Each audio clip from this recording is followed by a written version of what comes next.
A message tonight, a bat signal to political allies and former aides in the sights of the Mueller investigation. Are his pardons a way of telling them, don't worry, I have the power to pardon you too.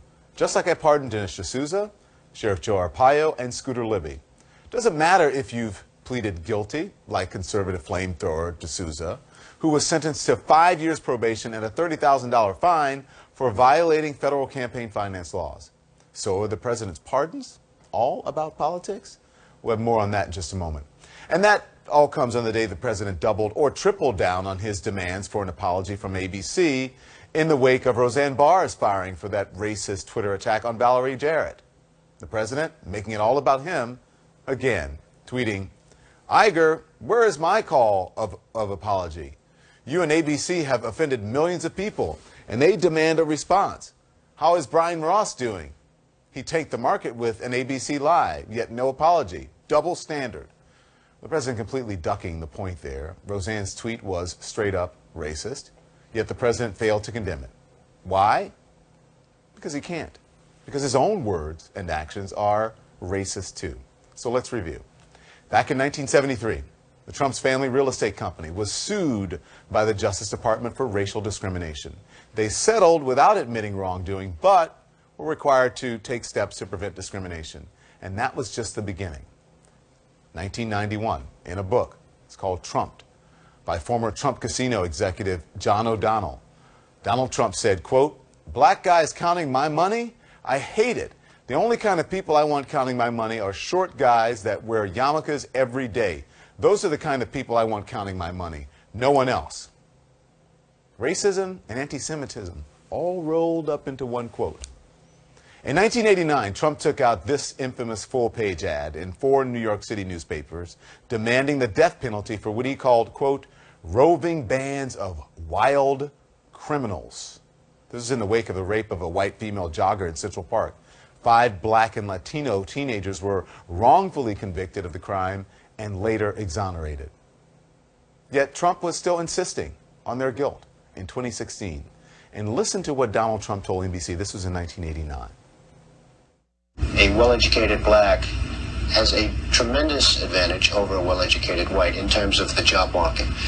And I think sometimes a black may think that they don't really have the advantage or this or that, but in actuality, today, currently, it's a great, I've said on occasion, even about myself, if I were starting off today, I would love to be a well-educated black because I really believe they do have an actual advantage today. Well-educated black.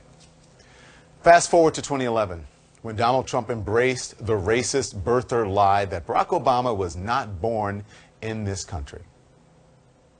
I want him to show his birth certificate. I want him to show his birth certificate. There's something on that birth certificate that he doesn't like. Oh, my God. I brought it up just routinely, and all of a sudden, a lot of facts are emerging, and I'm starting to wonder myself whether or not he was born in this country. I would like to have him show his birth certificate. And can I be honest with you? I hope he can.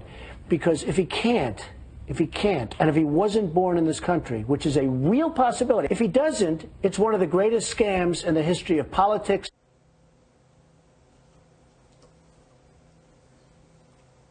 And remember, he asked for the college records, too, on top of that. Finally, in September of 2016, Trump said this. President Barack Obama was born in the United States, period. Yet he reportedly still clings to that birther lie today.